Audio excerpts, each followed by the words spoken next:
Next, a woman who wouldn't let her disability stop her from launching a unique car company. I know that I'm going to be helping ultimately millions of people on this planet that are frustrated just like I am.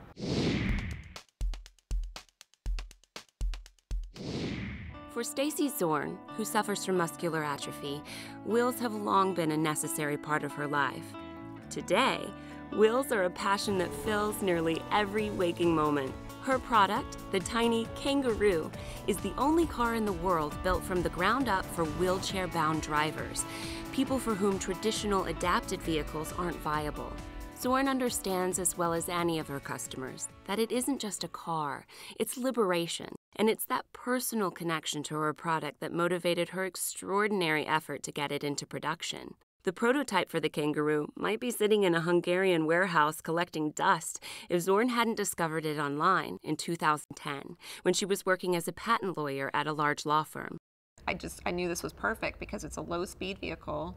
You know, it's purpose-built for people in wheelchairs. You just enter the car and go. And I knew it would change my life, so I wanted to buy one immediately. But when she called the company to order one, she was told by its president, Istvan Kazaraslaki, that the car had not advanced beyond the prototype phase. Anticipated funding had evaporated when the worldwide recession hit. She was told to call back in 4 years. I wasn't satisfied with that response. So when I called back about 4 days later and I asked how much money do you need to get this on the market, he said probably about $3 million. But you know, he was kind of laughing because I was like this crazy lady in Texas that didn't have $3 million and was sure that I could help. But raising money wasn't as easy as the aspiring entrepreneur thought it would be. Banks just turned her away. I soon realized that I would need to approach individual investors, and so I went to people that I knew, friends and family first, and got some people excited about the project. Finally, a check from an angel investor gave the venture a much-needed lift. The first check was for $100,000. And I remember getting that check and walking it to the bank, and I'd never carried that much money, and I was terrified, but very excited, obviously, because it meant that this was happening and it was becoming a reality. Zorn incorporated Community Cars in June of 2010, and Kazaraslaki joined her at her Pflugerville plant. They were on their way, but after clearing that first big hurdle, they ran smack into a wall. The car had been designed using metric measurements, but metric steel was too costly to source in the U.S., so all the measurements had to be converted to U.S. standards. Easy, right? It's not. It's actually extremely complicated because, you know, your tolerances are so small and the measurements don't match exactly. And so that was a huge, huge project that set us back several months. In addition, changing to standard measurements caused some unanticipated issues when it came to assembly, creating further costly delays and taking the young venture to the brink financially. We've had as low as $7 in our checking account at points.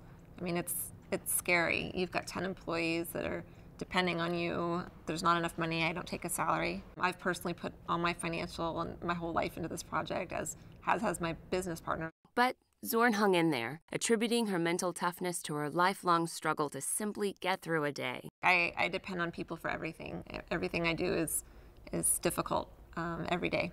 So, you know, I have to have assistance even getting out of bed in the morning and getting ready for work. So when you have that your whole life, you don't get discouraged as easily, I think. You learn to adapt and to persevere. That tenacity paid off. Funding continued to roll in, and they began to fill orders for their first model, the B1 Kenguru. All electric, the car sells for around $20,000 and can travel 60 miles on an overnight charge. With a top speed of 25 miles per hour, the maximum federal law allows, it's designed for routine errands close to home, hence the name Community Cars. While it's about as costly as a standard car, it offers a big advantage to people who use manual wheelchairs. They can drive regular cars with some modifications, but what's difficult is they have to actually transfer themselves into the vehicle. And then they have to collapse the wheelchair and drag in the wheelchair into the car with them. So this is not only extremely time consuming, which is hard when it's raining or when it's cold, but also, you know, over a lifetime, it's really hard on the shoulder to be transferring yourself, your entire body weight, over and over and over again. So this is a great alternative for people in manual wheelchairs that want to run 3 errands on a Saturday and want to save their shoulders because, you know, they're not going a long distance. It's just a lot easier to hop in the Kenguru. It's almost like a moped for someone that's in a wheelchair. Right now, to get that kind of convenience, people have to opt for a wheelchair van, which can run $45,000 to $50,000. Our next model that we're working on now, which is the model that I need to drive, will be for power wheelchairs, and it'll be driven by a joystick, so you'll need very little strength in order to operate it. And that is going to be a life changer for people in power wheelchairs. Today, the only option is to spend around $100,000 for a specially modified van, like the one Zorn had as a young woman. It's extremely costly, and this vehicle, even at the joystick model, we're hoping to keep the price point around $30,000. So it's actually something that's going to be affordable for people that before didn't have an option. It looks like Community Cars is going to be around long enough for that car to become a reality, because after 2 years of sometimes hanging on by their fingernails, their gamble paid off. They raised the $3 million they needed and now have a deal with the manufacturer in Florida to initially crank out 500 units a year. And then within 5 years, our conservative projection, we would like to be selling 3,000-4,000. I have a feeling that it's going to be a lot more than that. There's 50 million people in the world that use wheelchairs, so 4,000 is a very, very, very small percentage of that number.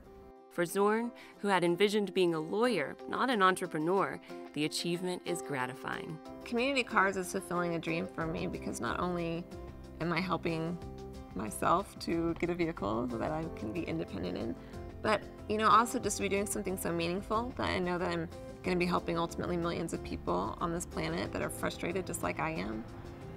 It brings a lot of meaning to my life.